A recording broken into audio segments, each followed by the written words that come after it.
Hello everyone, and welcome to my Days of Lives official channel. I hope everyone is having a wonderful day. Before we begin, please hit the subscribe button and give this video a thumbs up. Today on Days of Our Lives, a US Marshal arrives in search of Lani, who is in grave danger. Jerry tells John and Steve the truth, and more of Whitley's past is revealed. Steve and John search for Jerry at a Los Angeles bus stop.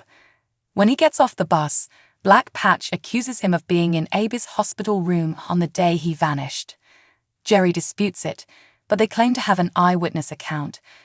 Kayla informs Marlena in her office about Whitley's apparent obsession with Abe and her resignation from the hospital. Kayla questions whether they should be concerned. Whitley was Marlena's patient in the fall of 2021, which implies she treated her when she was possessed. They examine her records and discover that Whitley's husband and 3 cats perished as a result of carbon monoxide poisoning caused by a malfunctioning space heater. She was the one who pulled out the heater when their heat went off. She went to work and left her husband and cats alone with it. The first time she told anyone about it was during a session with Devilish.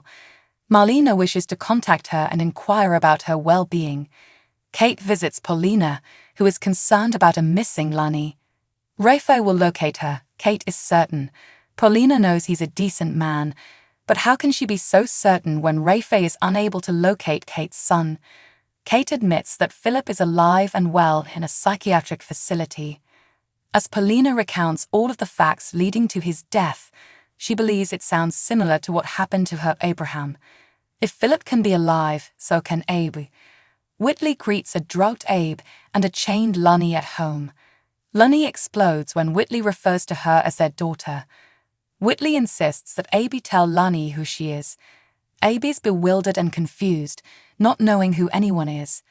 Lani refers to him as her father and hero. "I'm your daughter, Dad. I am a member of your family. This lady is not." Whitley warns Lani not to say anything else, or she will be terribly sorry. When Rafe arrives at the station to pick up items from his office, he questions Jada softly about the search for Lani. She confirms that there is no word. He rejects another call from a United States Marshal. Rafe knows Lani would never flee, therefore she's in big trouble. Jada recommends using the department's formal resources, but Rafe is afraid of informing anyone and becoming a fugitive. Jada says they'll find her on their own. Rafe thanks her, but she should go home and rest. She reminds him that he couldn't make her relax when he was her boss.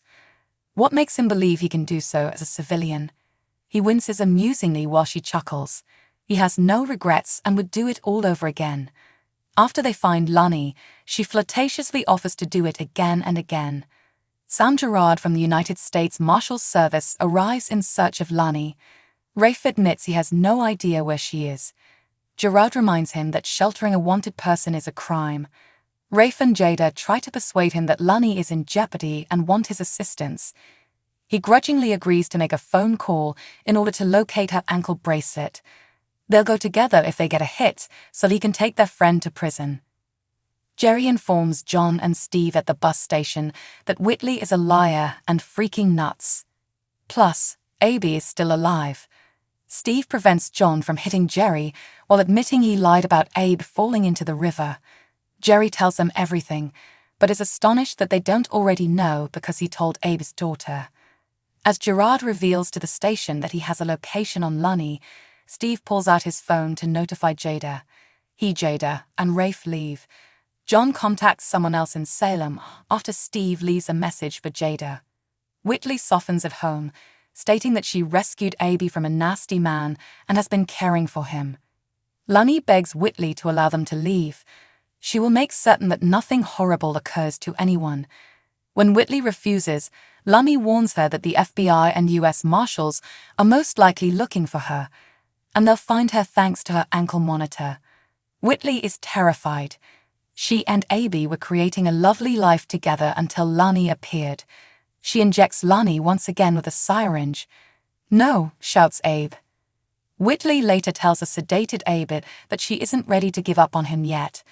Meanwhile, Rafe, Jada, and Gerard rush to the pier, where they discover Lani unmoving on the docks.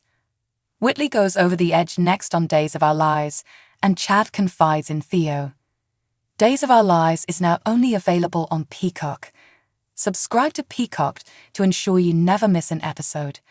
Please keep in mind that if you buy something after clicking on a link in this story, we may gain a small commission on the sale. Our daily lives EJ has been on cloud 9 since learning that he and Nicole were expecting a child. Doting, patient, and prepared to go to any length for his baby, EJ is eager to learn their sex, despite Nicole's concerns that she'll be well. That's why EJ has hired the top specialist in the world to assist his wife and baby. But what works for those two may not work for EJ. Don Peril spoke with Soap Opera Digest for their most recent issue and teases that EJ is going to agree to DNA testing. However, this necessitates a submission of his DNA. That's something he's never done before, and thanks to Sloane, Eric hasn't either. This is being done to make sure the baby is OK. Peril continues, but there are no abnormalities, so EJ is fine with it. This is what the expert want, and this is what the expert will receive. To be clear, this isn't because EJ is concerned that he isn't the father. He got the paternity test results before and was cool with them, his portrayer says. We, on the other hand, know he shouldn't be. EJ's guard is down right now, and after knowing that Sloane is pregnant with Eric's child, Peril tells Sode that he's even more at ease. Eric may go over there and play with his new kid, leaving EJ and Nicole alone. But, especially when it comes to love and babies, letting your guard down is never a wise idea in Salem. EJ should be the most aware of this, because the more EJ relaxes, the greater the shock if this DNA adventure results in him discovering that he is not the father of Nicole's child. Imagine how irritated he'd be if Eric ended up with 2 kids. Having a baby typically changes you for the better, at least momentarily, as in EJ's case. But having that change taken away can result in even darker alterations. Nicole's drug-induced infidelity and cover-up wasn't even a deal-breaker until EJ learned he was about to become a parent for the second time. If that's not the case, Nicole may find herself out in the cold once more, with EJ on the hunt for vengeance, whether it's from Nicole, Eric, Sloane, or all 3. It's one thing to cross EJ, but taking away his boundless joy, that might be unforgivable. Thanks for watching. If you like this video, so please don't forget to subscribe my channel and don't miss any update.